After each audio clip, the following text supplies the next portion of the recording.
अरविंद जी, जी सरकार बन गई और सरकार ने काम भी शुरू कर दिया। जिस वक्त हम लोग बातचीत कर रहे हैं उस वक्त केंद्रीय मंत्रिमंडल की बैठक भी चल रही है।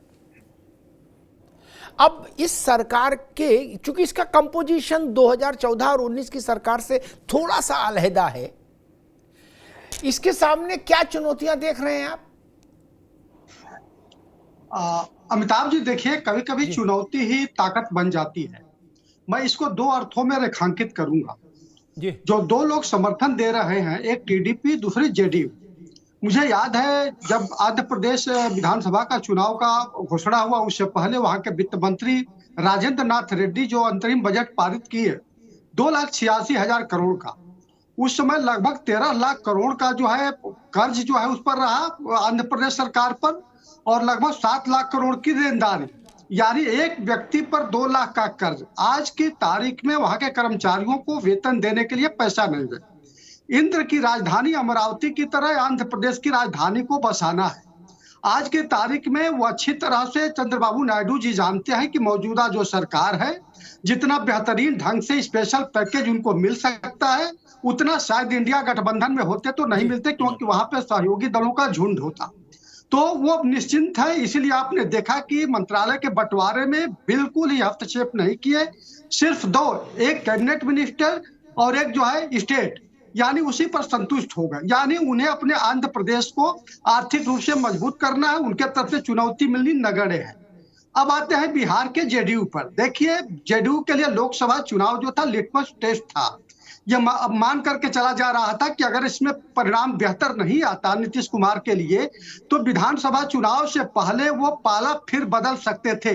लेकिन इस लिटमस टेस्ट में पूरी तरह से पास हो गए हैं, ठीक। गदगद हुए हैं, और उनके तरफ से चुनौती मिलने नहीं जा रही है। यानी उनके सामने भी जो 3.25 लाख करोड़ का बजट है, बेहतर राज्य बिहार को बनाना है, और जो है 24 के इलेक्शन को, जो 25 के इलेक्शन को ठीक जो है है, पार भी करना है। ठीक है अरविंद जी, जी ठीक। आपके मुताबिक दोनों अपने अपने कंफर्ट जोन में रहना पसंद करेंगे, नीतीश बाबू भी और चंद्रबाबू नायडू भी। मुझे एक चीज और भी समझ में आती है, वो ये, राजनीति में सबसे प्रमुख होता है, हालांकि जो लोग राजनीतिक लोग हैं जिनके पास मैं जाऊँ वो इस बात का टीवी पे खंडन करेंगे, लेकिन मैं तो फिर भी अपने ढंग का आदमी हूं। राजनीति में सबसे बड़ा होता है कि मेरा व्यक्तिगत लाभ और रुतबा क्या रहेगा। अगर इंडिया गठबंधन एक क्षण के लिए मान लें कि ये बाबू और नीतीश जी इंडिया गठबंधन की तरफ होते, तो इनकी कुर्सी कैसे कहाँ लगती? राहुल गांधी, खड़गे जी, अगर प्रियंका जी हैं वहां तो प्रियंका जी, उसके बाद अखिलेश यादव, फिर ममता जी, फिर स्टालिन, उसके बाद चंद्रबाबू की कुर्सी लगती, और चंद्रबाबू के भी बाद लगती नीतीश कुमार की भी। तो भीड़ में गुम हो जाने का भी खतरा था। ये भी एक एडवांटेज है जो मुझे लग रहा है सरकार के साथ है। कपिश जी, अच्छा देखिए कपिश जी, कई बार ऐसा होता है कि जैसे व्यक्ति के जीवन में ग्रहों का खेल होता है ना, वैसे ही संस्थाओं के भी होता, पार्टियों के, वैसा मुझे लगता है। समाजवादी पार्टी ने जब 35 सीटें जीती मुलायम सिंह जी के समय में तब, और आज उसने अपने उसी सर्वोच्च की रिकॉर्ड को तोड़ा, 37 सीटें जीती। उत्तर प्रदेश में 37 सीट का नंबर किसी भी रीजनल पार्टी के लिए बहुत बड़ा नंबर है, स्वाभाविक तौर पर। लेकिन तब भी और इस बार भी सत्ता की स्थिति नहीं बनी। नहीं कपिश जी, कैसे देख रहे हैं आप? देखिए अमिताभ जी, समाजवादी पार्टी सदैव अपने विचारधारा के अगेंस्ट नहीं जा सकती। समाजवादी पार्टी ने इतनी सीटें जीती हैं उत्तर प्रदेश में कि अगर बिहार की जो जनता दल यू है या टीडीपी है या एलजेपीआर की 5 सीटें हैं, 2 हमारे रालोद की सीट है, एक अपना दल की सीट है, ये सब मिला दिया जाए तो उतनी सीटें उत्तर प्रदेश की जनता ने समाजवादी पार्टी की झोली में दी। और हमें इस बात के कहने में कोई कोताही नहीं है कि ये उत्तर प्रदेश की जनता की समाजवादी पार्टी अपनी जनता को ही पूजती और उसी की नीति और नियत के लिए लड़ती। आप एक बात समझें कि अगर हम स्वार्थी दल होते तो हम तो उधर ही चले जाते जिधर बन रही होती सत्ता। वो तो सबसे आसान काम है। जो लोग विरोध करते थे वो तो रंग 2 मिनट में ही बदले हैं साहब। लेकिन उसके बाद भी हम कहते हैं कि संविधान ने और हमारे देश के लोकतंत्र ने एनडीए को अंक दिया था। उनको बहुत बहुत हार्दिक शुभकामनाएं, बधाई समाजवादी पार्टी की तरफ से। जनता ने जो काम और जो जिम्मेदारी हमें दी है वो निरंतरता से हम निभाएंगे और समय समय पर जो जनता के हित में होगा उन फैसलों पे हम सकारात्मक रूप से सत्ता का साथ देंगे और उन्हें आईना भी दिखाएंगे। क्योंकि इस समय जो सबसे बड़ी चीज है, हम समझते हैं कि 100 दिन का जो भी चार्ट इन्होंने मेंटेन किया उसमें सबसे पहला काम इनको करना चाहिए कि किसानों की एमएसपी की गारंटी कर दें। सबसे पहला काम। दूसरा काम इनको करना है कि ये बेरोजगारों को रोजगार कैसे देंगे, सरकारी नौकरियां कैसे देंगे, कैसे डिसइन्वेस्टमेंट को रोकेंगे, कैसे आरक्षण को मजबूत करेंगे, कैसे जातीय जनगणना कराएंगे, ताकि आगे के आने वाले पार्लियामेंट्री इलेक्शंस तक हम नारी बंधन अधिनियम को अमली जामा पहना सके। क्योंकि अभी तो हाथ में लड्डू रख करके दोनों हाथ में हथकड़ी डाल दी गई। और समाजवादी पार्टी 100 दिन के अंदर ये भी चाहती है कि मोदी जी आज तीसरी बार प्रधानमंत्री बने हैं और आज एनडीए की पहली बार सरकार चल रही है। तो कम से कम महंगाई जो है वो डबल डिजिट से नीचे हो जाए। ठीक है, और 14 के बाबू, स्तर पर आ जाए। विपक्ष की विशलिस्ट स्वाभाविक है, लंबी होगी, लेकिन यह भी सच है कि जो कॉम्पोजिशन जीता है वो एजेंडा अपना तय करेगा कि उसको पहले क्या करना है, दूसरे स्टेप पर क्या करना है, तीसरे प्राथमिकता पर करना है। और हर पार्टी में, हर सरकार में ऐसा ही होता है। रोहित अग्रवाल जी,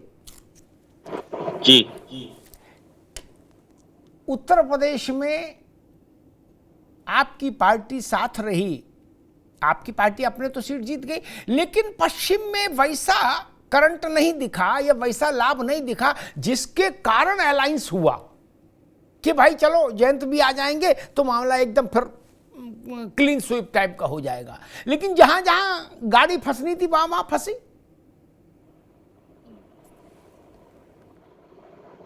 अमिताभ जी, देखिए ऐसा है, विपक्ष एक नैरेटिव बनाने की कोशिश कर रहा है कि जो एनडीए की सरकार है वो मोदी जी के बैसाखी के रूप में चलेगी और जो सहयोगी दल हैं वो बैसाखी हैं और मोदी जी बैसाखी के ऊपर हैं।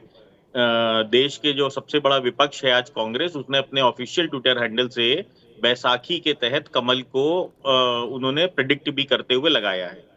तो मुझे एक बात समझ में नहीं आती है, जब घर का परिवार के जो बड़े होते हैं जब वो कमजोर होने लगते हैं तो जो परिवार होता है वो उनका सहारा बनता है या उनका बैसाखी बनती है। खैर, ये संस्कार की बात हम विपक्ष कर भी नहीं सकते, इनके अंदर तो कितने संस्कार हैं वो सब हम जानते ही हैं, मंचों पे देखा है हमने इनके संस्कार, तो इसलिए संस्कारों की बात करना ही इनसे बेकार है। खैर चलिए, एक ये बात हो गई।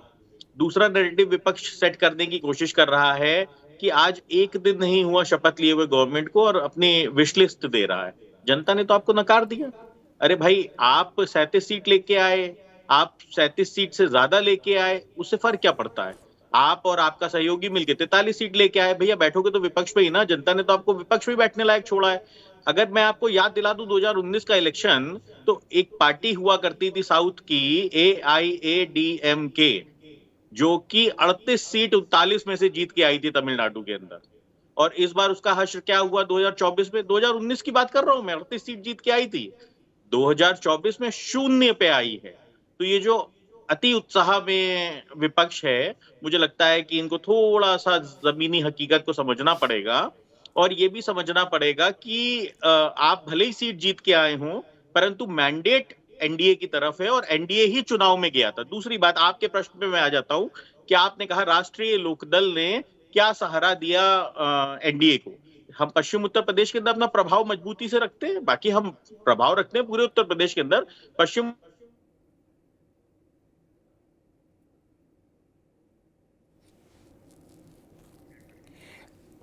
चलिए रोहित जी फिर आएंगे आपके पास। आलोक वर्मा जी, अच्छा बात कंप्लीट करिए जी।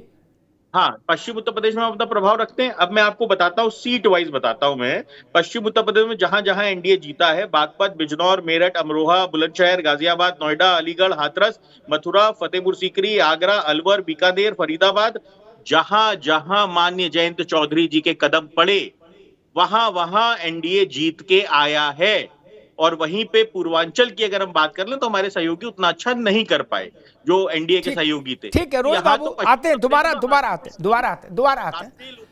ठीक है, अब रुक जाओ। नहीं ठीक है भाई, पूर्वांचल वालों ने तो लुटिया ही डुबो दी, सबसे ज्यादा बोलते थे उनने लुटिया डुबो दी।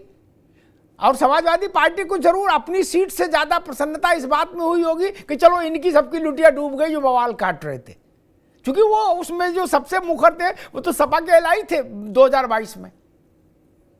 तो समाजवादी पार्टी को लगा होगा कि चलो इनका व्यवस्था हो गई, ये अच्छा है, बाकी तो ठीक है। आलोक वर्मा जी, एक नैरेटिव विपक्ष के द्वारा बनाया जा रहा है कि ये सरकार भाजपा की नहीं है, मोदी की नहीं है, ये एनडीए की सरकार है और बंधी सी सरकार है और फंसी सी सरकार है। मतलब अभी सरकार को शपथ लिए 24 घंटा नहीं हुआ और विपक्ष ने ये सत्यनारायण कथा की तरह से इसका वाचन शुरू कर दिया। बोले कैसी सरकार? बोले ये तो फंसी सरकार है, दबी सी सरकार है, एनडीए की सरकार है, भाजपा की नहीं है, मोदी की नहीं है। इस नैरेटिव से कैसे लड़ेंगे? क्योंकि ये नैरेटिव तो खतरनाक है। आलोक जी, भाई किसको इनकार है कि एनडीए की सरकार नहीं है?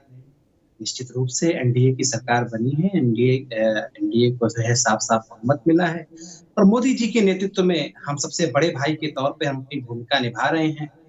मोदी जी ने भी साफ कहा है कि सबको साथ लेकर के चलना है, सबके साथ लेकर के आगे बढ़ना है। देश के लिए 100 दिनों का उन्होंने एजेंडा रखा है, जिनको जो जिम्मेदारी मिलेगी वो किस तरीके से आगे बढ़ते हैं, क्या प्लान करते हैं। आज मैं सुन रहा था, मोदी जी का भाषण सुन रहा था, उन्होंने कहा साफ कि एक लक्ष्य लेकर के आप चलते हैं, उस लक्ष्य को पूरा करते हैं, लेकिन महत्वपूर्ण क्या है कि इसमें वैल्यू एडिशन आप क्या करते हैं। तो उनकी जिस तरीके की उम्मीद अपने मंत्रिमंडल से है वो साफ जग जाहिर है। देश को किस दिशा में ले जाना चाहते हैं, छुपी बात है नहीं। हमारे सामने एक बड़ा लक्ष्य है, हम उस बड़े लक्ष्य को पार करेंगे, अपने सहयोगी साथियों के साथ करेंगे, एनडीए के साथियों के साथ करेंगे, जिन लोगों के साथ मिलकर के 543 सीटों पर इलेक्शन लड़ा था, चुनाव लड़ा था और हमें फतेह दिलाई, उनके साथ हम मिलकर के आगे बढ़ेंगे, देश को एक नए मुकाम पर ले जाएंगे। इसमें कहीं कोई शक नहीं है। ये इनके मन में थोड़ा सा लड्डू फूट रहा है, ये सोच रहे हैं कुछ पुरानी वाली दशा आ जाए, सरकार कहीं गिर जाए तो कुछ रास्ता बन जाए, लेकिन इनको पता नहीं है कि चीजें बहुत कुछ बदल गई। मोदी जी का अपना एक ऑरा है और पिछले 10 सालों में किस तरीके से गठबंधन की सरकार चलाई जाती है ये मोदी जी ने दिखा दिया है। हमें जरूरत तो नहीं थी ना विपक्ष की, इससे पहले भी तो हम गठबंधन की सरकार चला रहे थे, सबके साथ मिलकर के आगे बढ़ रहे थे। अब ये है कि और थोड़ा सा गठबंधन हमारा और विस्तृत हो गया है, और साथी चले आए हैं और लोगों ने मिलकर के हमारा साथ दिया है। हम चलेंगे, 5 साल ये सरकार पूरा करेगी और जो लक्ष्य लेकर के चले हैं, देश को जिस मुकाम पर पहुंचाने का लक्ष्य लेकर के मोदी जी चले हैं, मुझे लगता है कि एनडीए के सारे साथियों के साथ मिलकर के वो लक्ष्य पूरा करेंगे। जी